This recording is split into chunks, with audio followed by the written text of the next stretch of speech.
¿Cómo le va? Dentro de 2 días, si usted no está viendo la primera emisión de Onda Verde, el martes, que será 26 de abril, se va a recordar un nuevo aniversario de ese terrible accidente nuclear en Chernobyl, allí en Ucrania, que hoy forma parte de la agenda informativa de ese país, ¿no? Se cumple un nuevo aniversario, hace exactamente 36 años ocurría Chernobyl.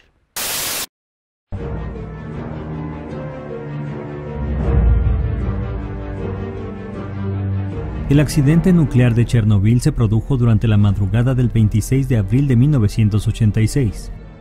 En el cuarto reactor de la planta nuclear, una sobrecarga de energía ocurrió durante un experimento para probar el nuevo núcleo enfriador de emergencia. La explosión dio lugar a un incendio que no consiguió apagarse hasta el 9 de mayo. La nube radioactiva emanada del reactor se levantó por los países de la entonces Unión Soviética, donde Rusia, Bielorrusia y Ucrania, además de Suecia, resultaron los más contaminados. Aunque no se tiene un registro exacto de las muertes, el desastre de Chernobyl afectó a miles de personas. A pesar de las evacuaciones, gran parte de la población y liquidadores recibieron un alto grado de radiación, causando problemas de salud como síndrome de irradiación aguda, cáncer de tiroides, leucemia y mutaciones genéticas. Actualmente se estima que 5 millones de personas viven en zonas de Bielorrusia, Rusia y Ucrania que están contaminadas con radionucleidos. Unas 100.000 de ellas se encuentran en zonas que en el pasado fueron clasificadas como zonas de control estricto.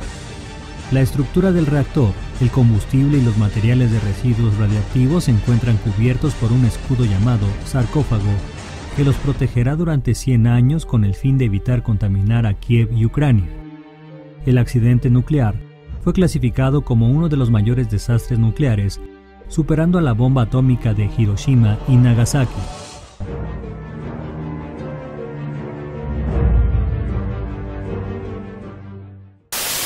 Allí donde hace 36 años ocurría la palabra no es accidente, pero si quiere lo llamamos accidente, digo porque un accidente si se puede evitar no lo es, donde ocurría este terrible hecho, hoy se produce una guerra, una cruel guerra.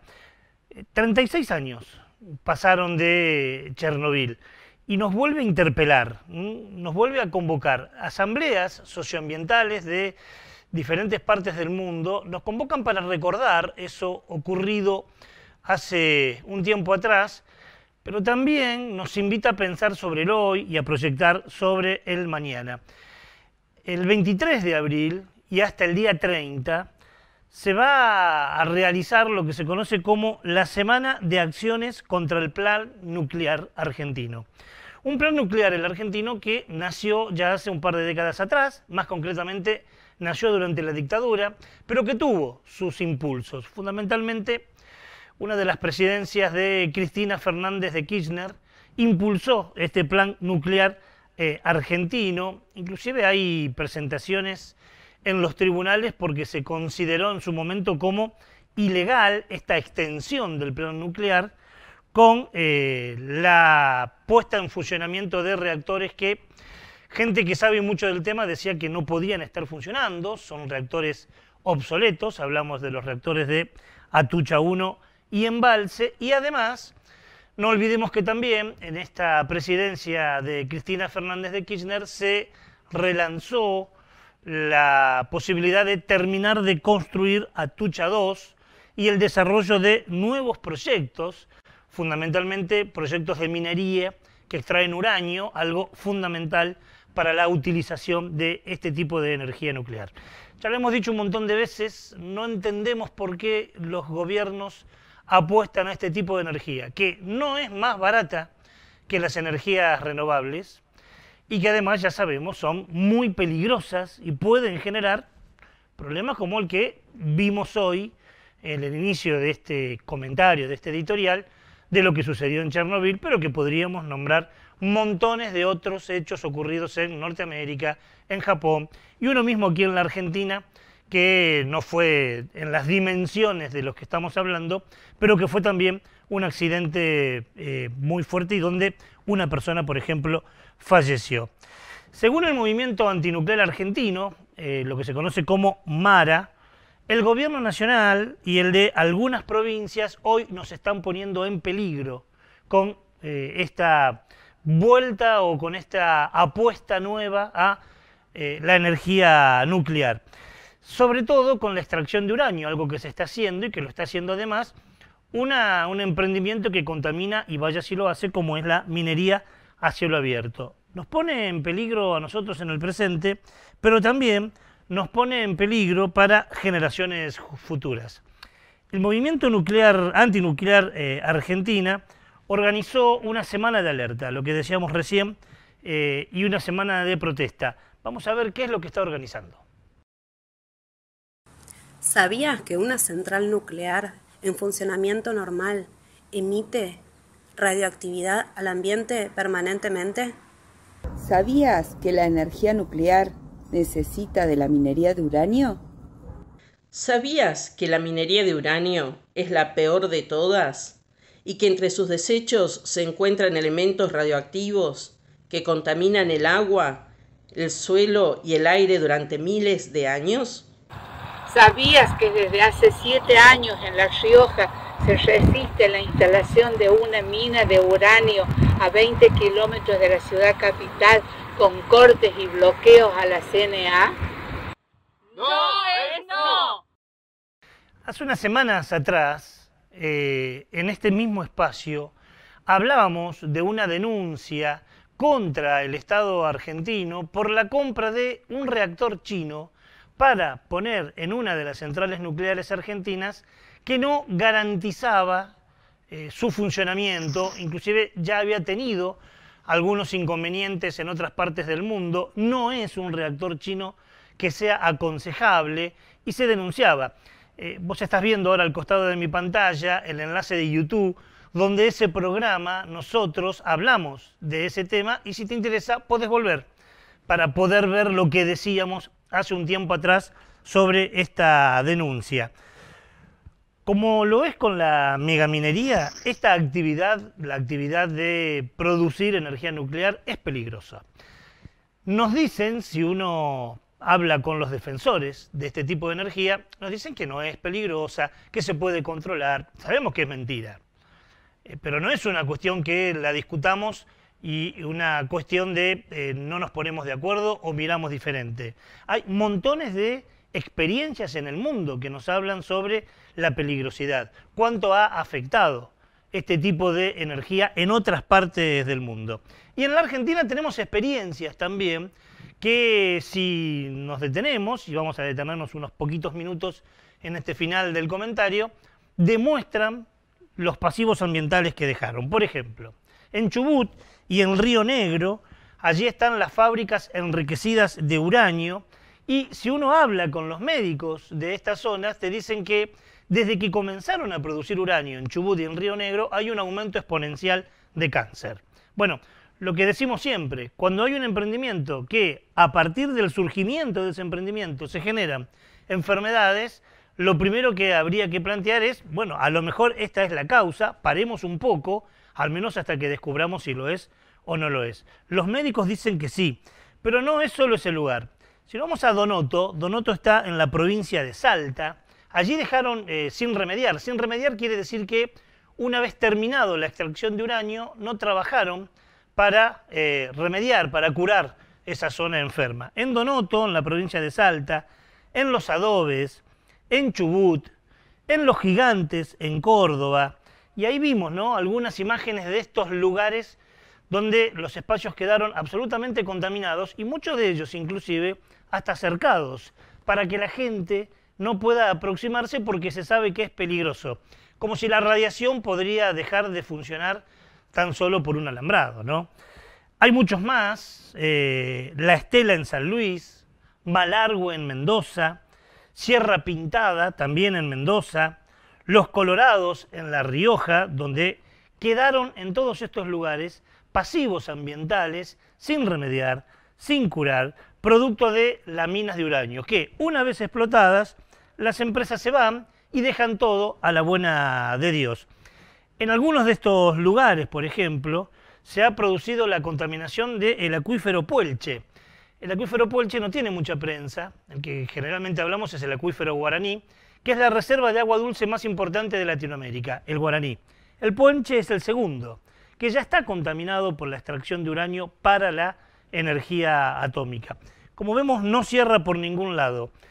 Dicen los integrantes del movimiento antinuclear de la República Argentina que todos estos lugares sin remediar ya dejaron algo así como 6 millones de toneladas de residuos tóxicos que están en todos estos lugares, como además podemos hablar de la basura enterrada, la basura nuclear enterrada, en Chichón y en Diositec, que son 2 lugares de Córdoba, donde también se denuncia este tipo de actividad. Por eso comenzó la Semana Antinuclear Argentina, va a estar hasta el día 30 y es un buen motivo para que nos sumemos y le digamos a nuestro gobierno, a nuestros gobiernos, tanto nacional como provinciales, que no queremos este tipo de actividad que es harto, pero harto peligroso. Así empezamos nuestro programa. Buenas noches, bienvenidos, nuevo programa de Onda Verde.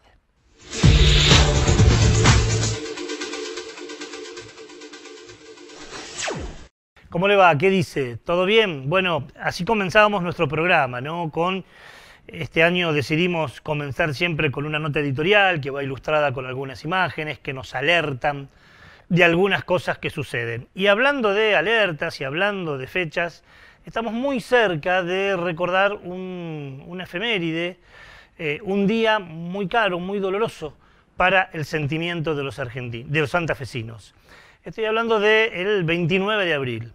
El 29 de abril, un 29 de abril, pero del año 2003, ocurrió la inundación más triste, más trágica que hemos vivido los santafesinos, con números realmente catastróficos de gente que perdió su vida, de viviendas que quedaron realmente escondidas bajo el agua. Todavía hoy esas cicatrices quedan, más que cicatrices quedan marcas, esas marcas que cada programa intentamos recordar para no olvidar y para que nunca más suceda.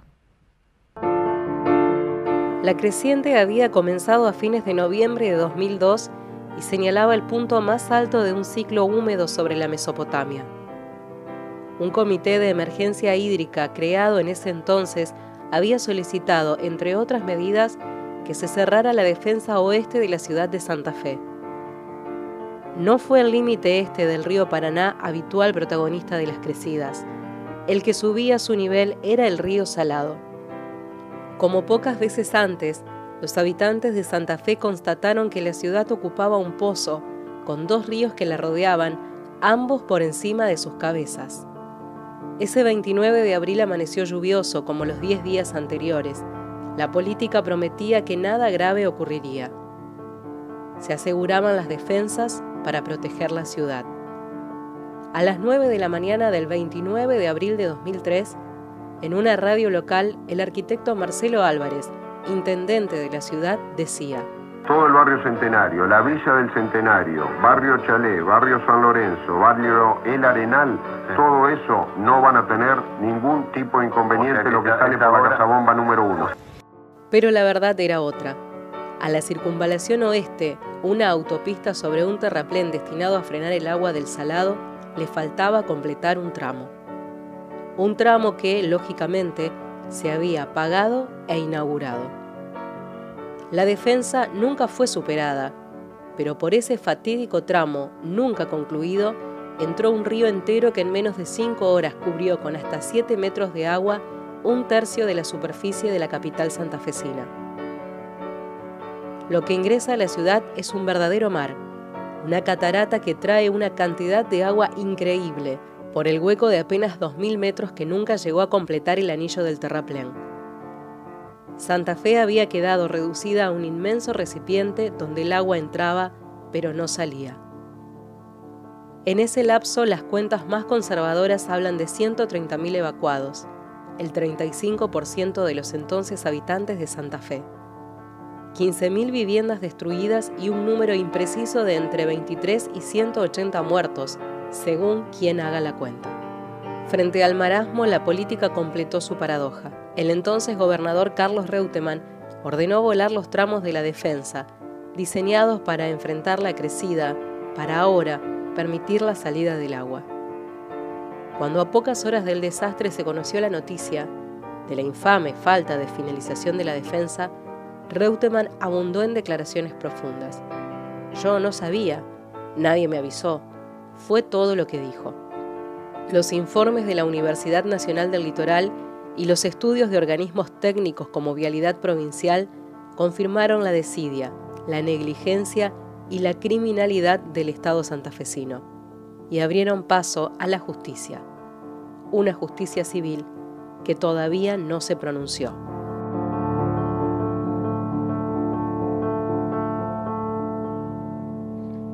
Fue un 29 de abril del 2003, estamos muy cerca de un nuevo aniversario, no queríamos dejar pasar esta triste fecha para poder recordarlo, porque estamos hablando de un fenómeno ambiental, pero un fenómeno ambiental producido por la crecida del río, sin lugar a dudas, por el aumento del caudal de lluvias también. Como decimos siempre, eso sucede por nuestra actividad en el entorno, pero además por una ineficacia política. Este recuerdo que recién veíamos en imágenes y que nuestra locutora Yeli nos planteaba algunos datos, nos dice y nos vuelve a recordar que si se hubiera cerrado un tramo de la defensa, el agua no hubiera entrado con la ferocidad que entró. Solo para tener unos datos de aquellos días, en 5 horas, por ese lugar donde no se hizo la defensa y donde decía que se había hecho ya, entraron algo así como 7 metros de agua. 7 metros de agua, por eso quedaron 130.000 evacuados en aquella época. Por eso todavía hoy no tenemos a ciencia cierta sabiduría de cuántos muertos se ocasionaron y por eso 15.000 viviendas tuvieron que ser abandonadas por sus dueños. Vaya si quedaron cicatrices, vaya si quedaron marcas. Y como hacemos siempre en algún tramo de nuestro programa, te invitamos a seguir pensando sobre algún tema. Hoy, con los recomendados culturales, te invitamos a seguir pensando sobre la inundación, sobre aquello que ocurrió un 29 de abril del año 2003. Hay un libro escrito por un periodista y un gran amigo de todos los que componemos Onda Verde, que es Fernando País, que siempre es bueno volver a releerlo. Una profunda investigación periodística en este libro que se llama Agua de Nadie. Una gran investigación llevada a cabo por Fernando, editado por la Universidad Nacional del Litoral, con la colaboración del gremio ATE, donde queda claro en las páginas de este libro que las catástrofes suelen tener culpables. Y en este interesantísimo trabajo de Fernando también queda plasmado. Como dice Fernando, el libro intenta hacer un rescate de la memoria, una búsqueda de justicia a la cual todavía no se llegó, y por eso le pedimos al mismo Fernando País, a su autor, que nos hable un poco de su libro. Agua de Nadie es un trabajo de una investigación periodística que en realidad comenzó con la tarea testimonial del camarógrafo Darío Trafano, con imágenes de la tragedia del 2003. Yo a ese trabajo documental televisivo le anexé algunas investigaciones periodísticas, un documental televisivo que terminó en la causa inundaciones como una de las pruebas fundamentales, también como este libro. El libro es con la consecuencia de seguir investigando como periodista preocupado por aquel acontecimiento que fue una tragedia totalmente evitable. Y Agua de Nadie en el libro lo que aborda fundamentalmente son las causas que provocaron la inundación, dentro de las cuales el tema medioambiental tiene un impacto fundamental. En el término macro, digamos, con el cambio climático, el cambio de regímenes de lluvia, pero en el tema del territorio santafesino tiene que ver con las canalizaciones clandestinas, el uso diferente del suelo y sobre todo el desmanejo en cuanto a la cuenca hídrica del Salado. Finalmente Agua de Nadie descubre en este trabajo periodístico cómo las políticas de Estado llevadas adelante desde un Estado que no mira ni el medio ambiente ni el bienestar de la gente, sino cuestiones ideológicas de otro tipo, tienen sus consecuencias en el desmanejo de las cuestiones públicas en tragedias evitables como la del Salado que están reflejadas aquí en Agua de Nadie. Y otra producción cultural que también podemos apelar para seguir profundizando sobre este tema y nos vamos de la prensa escrita para entrar en la prensa televisiva, es una serie de documentales realizado también por un grupo de periodistas muy amigos de Onda Verde, que es la gente de Imágica y de Mate Cocido, que por aquellos días registraron horas y horas de imágenes y finalmente terminaron con una serie de documentales que hablan sobre la inundación del año 2003. Insisto, es una serie de documentales, no es solo uno. Se puede ver, por ejemplo, el himno nacional de los inundados, Gente Sola, Vanessa, muchos de ellos producidos por Imágica y Mate Cocido, otros coproducidos también por diversas organizaciones sociales y el movimiento de inundados. Se puede ver en YouTube, ponemos el enlace al pie de nuestra pantalla y lo invitamos también a ver un tramo de estos documentales por si después ustedes quieren profundizar. Y ahí trabajé en la película de Lo Inundado y ahora, desgraciadamente, me toca a mí, a todos mis compañeros acá. Y eso, nosotros acá, esto no es una película, esto es real, digamos. El islero pierde su rancho, como quien dice, su ranchadita. Y nosotros perdimos nuestras casas prácticamente.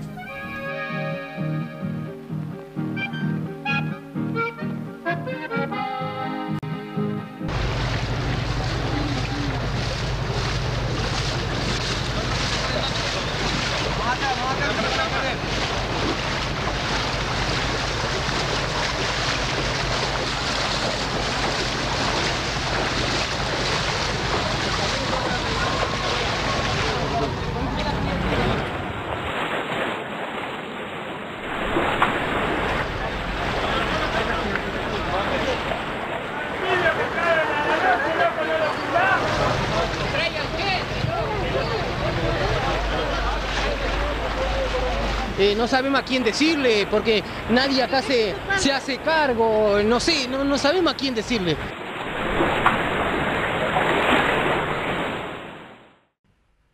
Allí está, como se podía ver, todos estos documentales están guardados en www.imagica.com/inundaciones. Interesante material para recordar aquello que pasó y para seguir pidiendo justicia. Pasaron muchos años y la justicia penal en algunos casos condenó a muy pocos de los responsables y la justicia civil no indemnizó como se debiera indemnizar a aquellos que sufrieron semejante catástrofe. Se prende la primera luz del semáforo, es la luz roja, es la mala noticia de la semana y hoy tenemos muchas luces, mucha información que habla de la crisis climática. No es porque nosotros nos empecinemos en hablar de ello, sino porque cada vez hay más hechos, más eventos que demuestran el terrible momento de crisis climática, como dice Sergio Federovic en su documental, de no retorno, donde parece que ya no podemos volver. Hace unos días una tormenta tropical azotó profundamente a Filipinas, generó más de 100 muertos, te lo cuenta nuestra locutora, Ángela Yeli Bonancea, en la primera luz del semáforo. La tormenta tropical Meggy provocó inundaciones y deslizamientos en diferentes poblados de Filipinas. Muchas viviendas se encuentran cubiertas de lodo y hasta el momento fueron hallados 133 cuerpos sin vida. En la provincia central de Leyte, la más golpeada por la tormenta, los devastadores aludes arrasaron comunidades agrícolas y pesqueras, destruyendo casas a su paso.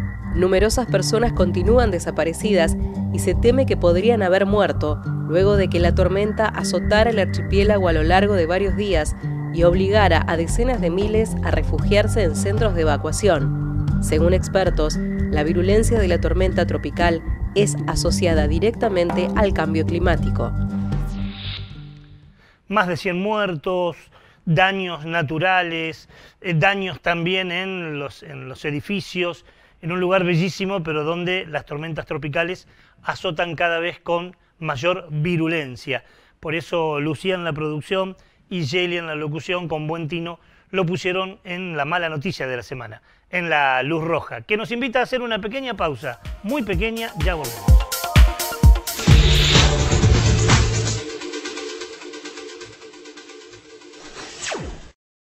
La democracia se construye desde el diálogo y la participación. Cámara de Diputados de la provincia de Santa Fe.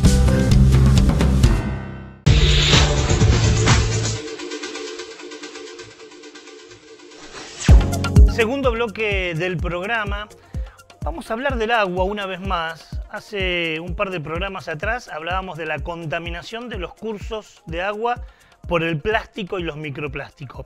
Pero decíamos en ese programa, e insisto, están todos colgados en nuestro canal de YouTube y podés acudir a ellos para, si no lo viste, para poder verlo.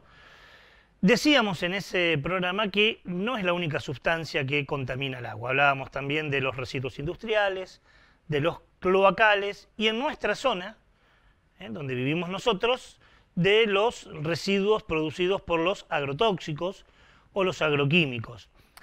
La semana pasada hablamos con Domingo Jofre de Hachal, de San Juan, y tienen problemas similares. Ellos no por agrotóxicos, aunque un poco sí, pero fundamentalmente por lo que desecha la minería a cielo abierto.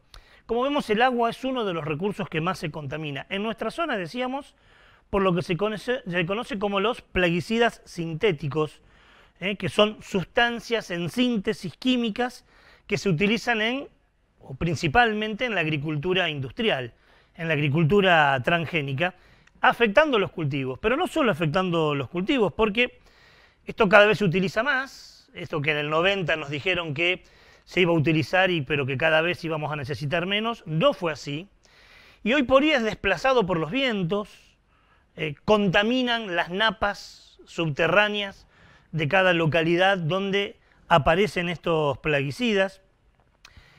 El viento lo desplaza a otros campos y inclusive lo desplaza a cursos de agua. Bueno, esto pone en riesgo, evidentemente, la salud del ambiente por un lado y la salud de los cuerpos que transitamos en los territorios. Como decimos siempre, no hay cuerpos sanos en territorios enfermos. Pero de esto muy poco se informa, por eso le invitamos a ver este pequeño informe.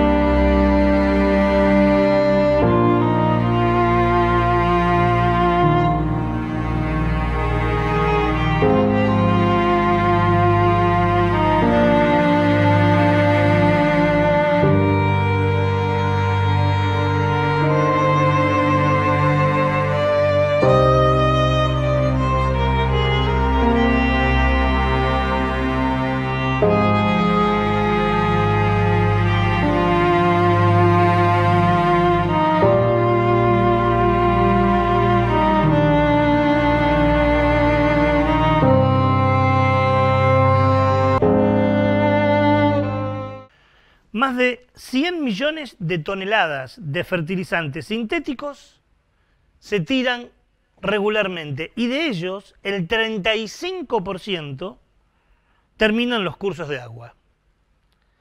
O sea, veamos dónde queda todo esto que se tira por el mosquito, por el avión, por lo que fuera.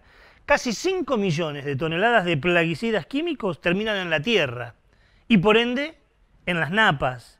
Son trasladados por los vientos y algunos terminan en ríos, en lagunas, en mares y hasta en océanos. Nuestros ríos y nuestros mares están contaminados. Esto no es que lo decimos con alegría, pero es una verdad absolutamente contrastable. Una contaminación que queda en el agua, que muchos de nosotros consumimos, y también queda en los seres vivos. Quedan en esos peces que también enfermamos y que a veces consumimos y que termina en nuestro cuerpo. Cuando estos contaminantes se acumulan en el agua de los ríos, se pone en peligro todo lo que allí vive. Especies animales, especies vegetales, anfibios, como las investigaciones del doctor Lachmanovich que demostraron cuánto afectan, se acumulan en el organismo de algunos peces, terminan muchas veces en nuestro organismo. Hace un tiempo atrás hablamos con Damián Marino. Damián Marino es un investigador científico del CONICET, de la Universidad Nacional de La Plata, y con la lamentablemente ya fallecida Alicia Ronco, ambos, hace un par de años atrás hicieron una investigación muy interesante. En barco transitaron el río Paraná desde La Plata hasta Santa Fe, parando en más de 20 lugares y fueron analizando los cursos de agua y hasta el lecho del barro. Cuando esa investigación se hizo, Damián Marino estuvo en Paraná, nosotros estuvimos con él y extraemos un tramo de esa entrevista donde dice cómo estaban y cómo están hoy los cursos de agua. En ciudades como Paraná, Santa Fe y tantas otras, Rosario, tantas otras costeras, San Nicolás, que toman el agua para el consumo de las ciudades en gran parte del río, de los ríos, los cuerpos de agua superficiales del país están impactados por plaguicidas. Tienen presencia ya sea por el transporte atmosférico, por la escorrentía de los campos. Si llueve y los campos mueven sobre la superficie agua que drena por las pendientes en los ríos arroyos. Hoy no hay en el país ríos o arroyos que no den positivo para atracina. En nuestro estudio el 100% de las muestras son positivas para atracina, son positivas para clorpirifos, son positivas para cipermetrinas y la lista sigue. Hay casos de muestras que tienen 8, 9, 10 plaguicidas. Dice Damián Marino, nos decía, hoy no hay en el país, no hay arroyo, no hay río que no esté contaminado con agrotóxicos. Esto nos preocupa a muchos y preocupa muchísimo a ciertas comunidades que viven y que dependen del consumo del agua del río. El río Paraná le da agua potable a algo así como a 40 millones de personas. Entonces, claro, las personas dicen, ¿qué agua estamos tomando? ¿Qué ingiero yo cuando tomo el agua? ¿Está potabilizado? El Centro de Estudios Rufinenses Scalabrini Ortiz realizó estudios en el agua de red. En el agua de red, el agua que consumen los rufinenses allí en esa ciudad. O sea, el agua que distribuye aguas santafesinas. Encontraron algunas cosas realmente preocupantes, por eso ameritaba poder hablar con alguno de ellos. Y del otro lado está comunicado Mario Monti, ingeniero agrónomo, integrante del Centro de Estudios Rufinenses Scalabrini Ortiz, a quien mucho le agradecemos este tiempo. Mario, ¿cómo le va? Buenas noches. Buenas noches y los agradecidos somos nosotros por atender nuestra problemática, digamos. Estuvimos viendo los estudios que hicieron. Cuéntele, por favor, a la audiencia de Santa Fe, Santo Tomé, Sauce Viejo, Coronda, donde llegamos, ¿qué fue lo que hicieron? Mirá, nosotros tenemos hace un tiempo esta parte una gran preocupación por el uso de los químicos en la zona, que es un problema común a todo lo que es la pampa húmeda de nuestro país, que es la zona de mayor producción agrícola. Fue así que hace un tiempo atrás estuvimos proponiendo, que no tenía Rufino, una ordenanza para el control de agroquímicos en todo lo que es la zona del periurbano. Y después nuestra preocupación siguió, una vez que se consiguió esa aprobación, nuestra preocupación siguió con el tema del agua que estamos bebiendo. Es decir, tenemos sobradas pruebas y hay muchos antecedentes en toda la pampa húmeda de los problemas de contaminación de agroquímicos en napas subterráneas. También teníamos como antecedente un trabajo que se había hecho en el INTA Venado Tuerto por una científica de CONICET que hizo análisis de aguas subterráneas, de napa freática, y encontró un sinnúmero de agroquímicos disueltos en el agua. Esto nos hizo suponer, Rufino se provee con agua subterránea y nos hacía prever con todos estos antecedentes de que Rufino podía tener algún tipo de problema de agroquímicos en el agua, y empezamos a movernos, a movilizar un poco la situación como para que se ponga atención en este tema. Realmente no logramos en primera instancia un gran apoyo, entonces decidimos hacer un análisis a costo propio, y justamente lo hicimos con el ingeniero Damián Marino, del que vos estabas haciendo mención, sí. A los que le mandamos las muestras de agua. Y para tener mayor seguridad en cuanto a la toma de muestras, usamos los protocolos que Damián nos sugirió, y en presencia de un escribano y de un bromatólogo que se hizo cargo de la toma de muestras, con el fin de certificar la forma en que se obtuvo esa muestra, que fueron sobre canillas de agua, una de un club y otra de una escuela. se mandó a hacer los análisis y aparecieron 5 principios activos que nos llamó la atención, porque previamente a través del Consejo Deliberante, se había conseguido un informe que había hecho ASA, las oficinas locales de ASA, donde se decía que estábamos libres de pesticidas. Nosotros encontramos pesticidas en el agua en cantidades que, de acuerdo a los protocolos de los estándares de calidad de agua, no podemos decir que el agua no sea potable, pero sí podemos decir que hay presencia de agroquímicos. Y lo que nosotros pretendíamos en ese momento, cuando iniciamos esta conversación con la gente del Consejo Deliberante fundamentalmente, era hacer un estudio prolongado en el tiempo, porque una muestra en sí sola no nos dice gran cosa, más allá de ser un análisis de que nosotros consideramos que es un análisis exploratorio. Nos dice, hay presencia de agroquímicos, pero realmente habría que hacer un análisis a lo largo del año y ver cómo evoluciona ese nivel de agroquímico, porque se sabe de que ese nivel de agroquímico va a depender de la cantidad de lluvia, de los momentos de aplicación, etcétera, etcétera, etcétera.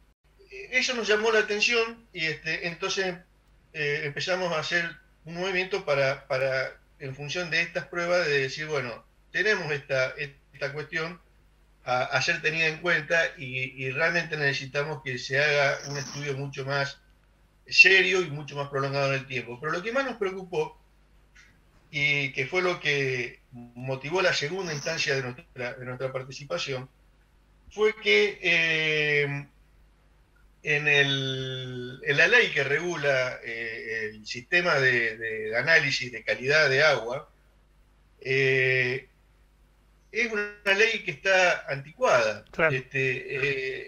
Digamos, la ley 11.220, a través del anexo A, más algunas modificatorias que se hicieron en el 2005, a ASA están obligados, y ENRES, que es la empresa también del Estado que fiscaliza, están obligados a hacer unos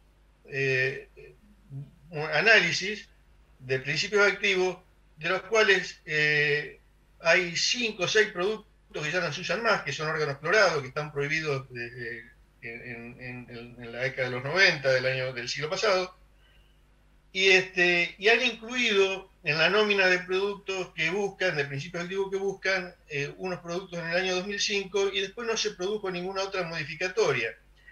Y vos sabés muy bien que el sector agropecuario, en cuanto a uso de agroquímicos, es muy dinámico, y entonces está permanentemente incorporando nuevas moléculas, producto de que hay aparición de resistencias y justamente a partir de los últimos años hubo muchas malezas que son resistentes, entonces han tenido que incluirse nuevos productos que no están siendo buscados por ENRES ni por ASA. Y entonces, digamos, cuando dicen libre de pesticida, es libre de pesticida de los principios activos que se buscan, pero no de los que no se buscan. De hecho, ustedes encontraron por lo menos 5 de estos componentes en agua. Y lo que me quiero detener, porque el estudio de Marino, el que hacíamos referencia antes de esta entrevista con usted, había tomado muestras de agua de los cursos, de ríos, de lagunas. En el caso de ustedes es de la canilla directamente, y la sacaron de 2 lugares simbólicos, ¿no? Como es una escuela y un club social. Exactamente. Buscamos 2 lugares que sean representativos y que involucre a mayor cantidad de gente, ¿no es cierto? Y que sean fácil de verificar, porque se hizo presencia de testigos. Y realmente nos preocupa. Si bien, vuelvo a decir, los principios no dicen, la cantidad de principios activos que hay no dicen que no sean potables, sí dicen que existen. Y existen, y son productos que no están siendo analizados ni buscados por la empresa fiscalizadora ni la empresa de agua, proveedora de agua. Por lo tanto, nos dice, hay presencia, no sabemos cómo varían durante el año, ni podemos tener seguridad de que en algún momento no estén por encima de los límites permitidos. Aún así, no es bueno de que estén presentes, ¿no? Porque ya significa de que hay un principio de contaminación. Supongo que nadie en su sano juicio, quiere, cuando busca un vaso de agua, tomar además acetoclor, atracina, epoxiconazol o metolacloro, que es lo que ustedes encontraron, ¿no? Exactamente. Exactamente. Y eso es lo que nos llevó, bueno, a hacer toda una serie de gestiones. Por ejemplo, hemos estado hablando con una diputada provincial, hemos estado hablando con asesores de diputados provinciales para que pongan, empiecen a mirar este tema. Hemos hablado con los laboratoristas del ENRES, con los jefes de laboratorio del ENRES, como para que esto se comience a visualizar. Hemos hablado también con el Colegio de Ingenieros Agrónomos para que se pongan a disposición de ENRES y faciliten las nóminas de productos y principios activos que se están usando, digo, para no ser nosotros como profesionales particulares los que tengamos que informar al ENRES, sino que sea institucionalmente. Claro. Y por suerte de todas estas gestiones, hemos hablado por supuesto con el intendente de Rufino para explicarle cuál es la situación y la importancia de que se comience a hacer este estudio y que incluso sea metodologías participativas, es decir, que la comunidad se involucre y esté más informada de la importancia de las acciones privadas sobre la calidad de agua que estamos bebiendo, ¿no? Hemos tratado de ponernos en contacto con las instituciones que están formando parte del Consejo de Usuarios de ENRES. Realmente no nos respondió ninguna de ellas, nos llama muchísimo la atención, porque supuestamente son los que están defendiendo los derechos del usuario, claro, del consumidor. Y bueno, y de todo eso nos satisface saber de que ya hay un intento de comunicación entre ENRES y el Colegio de Ingenieros, porque están viendo la posibilidad de actualizar los sistemas de gestión de calidad, por lo menos en el tema agroquímico. Pero básicamente en Rufino nos interesaría poder ver, identificar, en el caso de los pozos de agua, que son cuáles son los pozos que tienen más riesgo de contaminarse. Claro. Es decir, habría que hacer todo un monitoreo de pozos tal vez mucho más intenso. Y inclusive analizar otras posibilidades, ¿no? Es decir, no hablar del acueducto, pero sí podemos hablar de profundización de pozos o filtrados que pueden llegar a verlos. Es decir, bueno, poner un poco la mirada en esta cuestión. Mario, bueno, menos mal que existe este centro de estudios que empezó la movida. Ojalá que ahora los organismos, las empresas, los organismos públicos se pongan al frente de esta investigación. Nosotros vamos a seguirlo el tema, seguramente volveremos a comunicarnos de acá un tiempo para ver qué pasó, que no quede solo como noticia, sino para ver qué es lo que sucede, y le pedimos también que si hay algún tipo de novedad nos lo comunique para poder seguir profundizando esta realidad, porque estamos hablando del agua, que es un derecho humano. Le agradecemos mucho la comunicación, seguimos en contacto, le mandamos un abrazo muy pero muy grande. Muchísimas gracias a ustedes. Con quien hablábamos es con Mario Monti, él es ingeniero agrónomo, es integrante del Centro de Estudios Rufinenses Scalabrini Ortiz. Encontraron 5 sustancias de agrotóxicos y agroquímicos en el agua que consumen los habitantes de Rufino. Es preocupante, por más que digan, no es mucho, no hace nada, es preocupante, ¿no? El agua, como tantos otros organismos vivos que forman parte de nuestro entorno, son ese abanico, esa orquesta que forma la Tierra. El 22 de abril es el Día Mundial de la Tierra. En todo el mundo se celebra, se conmemora, se recuerda el Día de la Tierra. Empezó ya en 1970 un grupo de estudiantes universitarios que salieron a la calle por los problemas que había en el 70, superpoblación, ya había quema de combustibles fósiles y fundamentalmente con el deseo y el interés de proteger la tierra. fue creciendo, cada vez son más los habitantes del mundo que salen a la calle o intentan remediar lo que sucede con la Tierra un 22 de abril.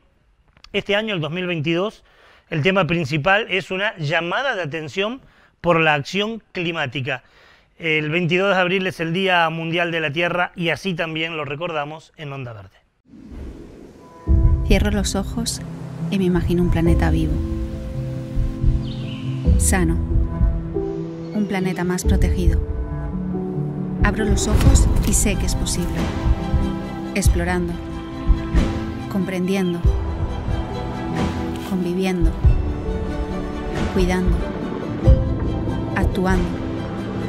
¿Te unes? Otro planeta es posible. Ahí estábamos, recordando el Día Mundial de la Tierra. Decíamos que este año el lema es una llamada a la acción climática. Es seguramente lo que inspiró a Lucía para plantear la luz amarilla, la segunda luz del semáforo, que vuelve a hablar de la crisis climática y de cómo aumenta la temperatura en algunas partes del planeta. Los polos norte y sur aumentaron su temperatura a unos 40 grados. Según el Servicio de Información y Noticias Científicas, esa cifra se encuentra por encima de la media habitual para la época y podría desencadenar uno de los temidos puntos de no retorno.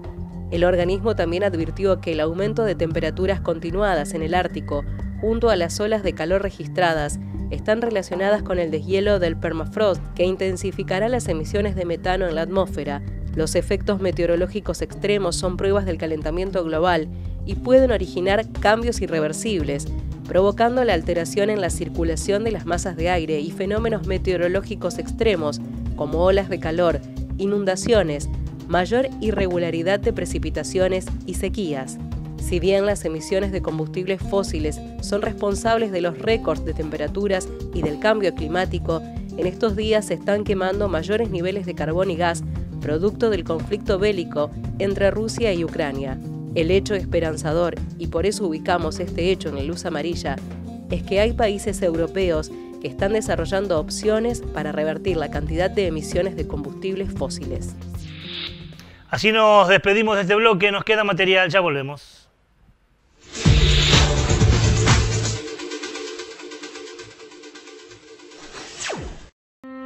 Logramos, a pesar de tiempos tan particulares, avanzar en consolidar una institución de puertas abiertas con un consejo más abierto, más transparente y más participativo. Mirá todo lo que hicimos en www.consejosantafe.gov.ar. ADUL, Asociación Docentes de la Universidad Nacional del Litoral. En la lucha por salarios dignos, jubilación móvil y una universidad democrática, pluralista, científica y al servicio del pueblo.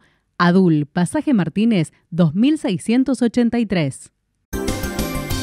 Cuidamos el ambiente recuperando. Donde otros ven basura, nosotros vemos oportunidades. Integral Reciclados. Trabajo del presente con la responsabilidad del futuro. Integral Reciclados. Gobernador Menchaca 7200. Santa Fe. Teléfono 3425 13 52 18.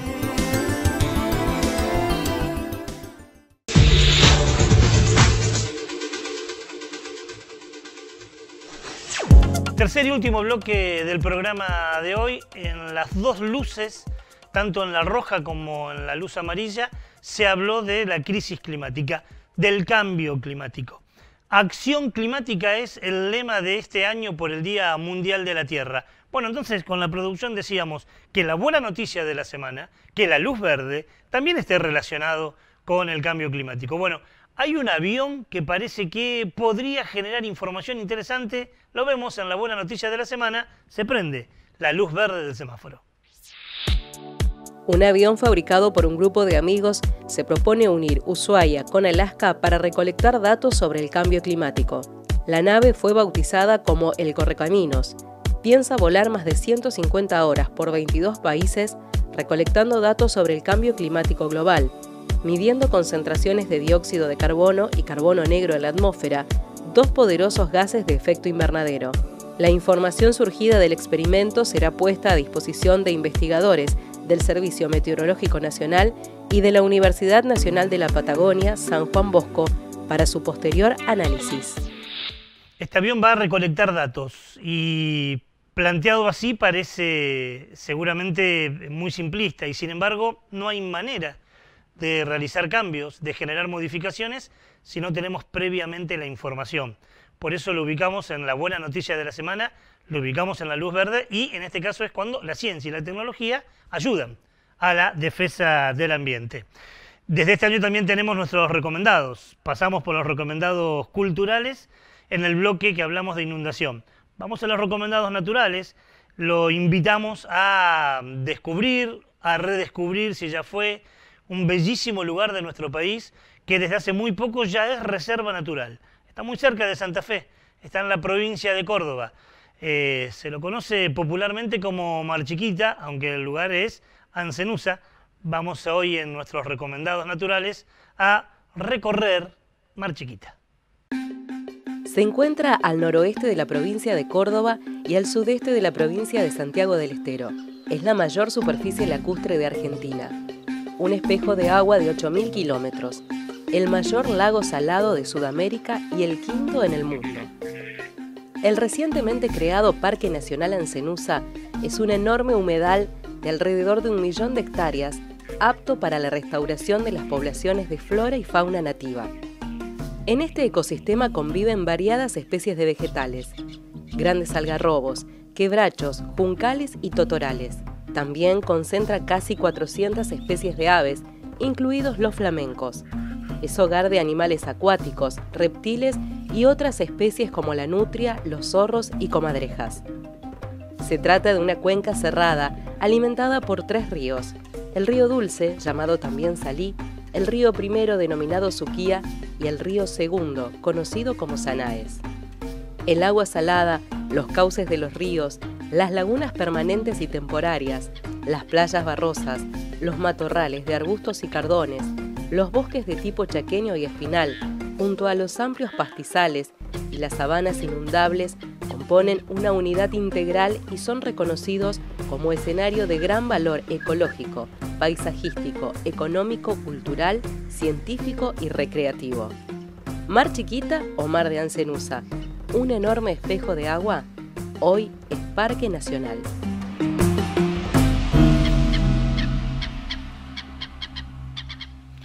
Y así como visitábamos Ancenusa o Mar Chiquita, nos vamos a ir también con una muy buena noticia y que tiene que ver con un parque nacional.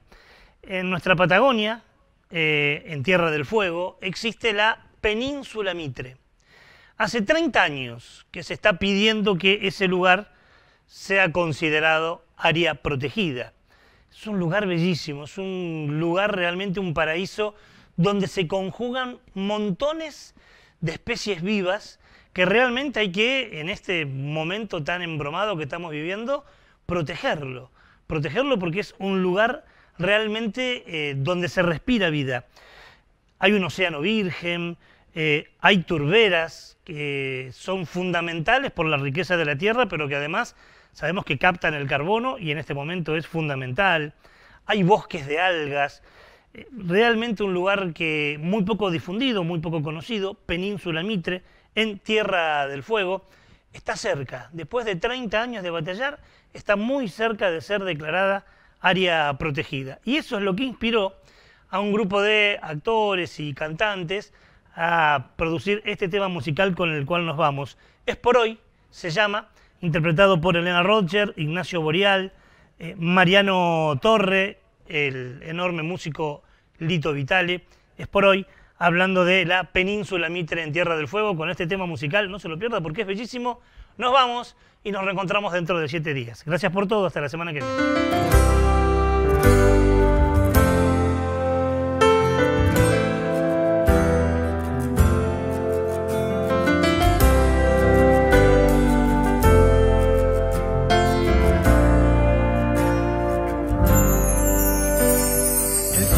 La historia, el amor y el olvido, las noches sin días, los mapas, los ríos, todo lo que prende el fuego se apaga en el mar. Las horas perdidas de un pulso divino, el canto del viento en el llano extendido. ¿De qué servirán los caminos sin dónde llegar? Antes que el daño nos cueste los años que siguen, antes que mañana es por hoy, es por hoy.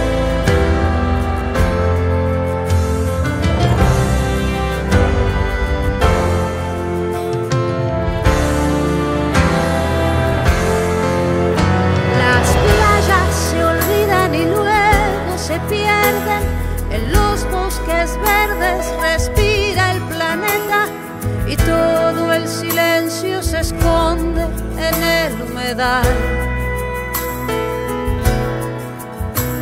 Será el horizonte aquel punto lejano, una tierra virgen sin dueños ni amos. De nada sirven los caminos sin dónde llegar. Antes que el daño nos cueste los años que siguen, antes que mañana es por hoy, es por hoy, es por hoy, es por hoy. Esta es nuestra isla y defendemos su paisaje. Ya desde Chulengo llevamos sur como equipaje.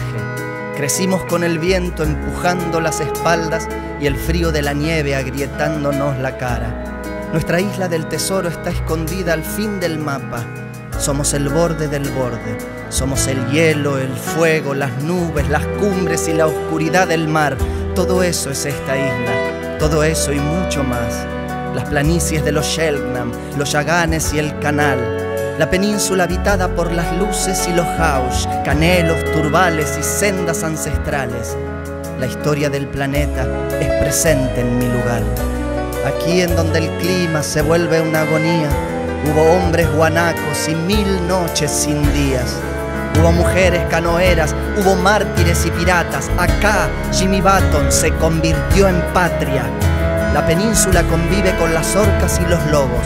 Los de mar los conocemos, los presento ante los otros. Están frías las aguas que nos representan, están frías las leyes, se calienta la lucha, la espera ya es mucha.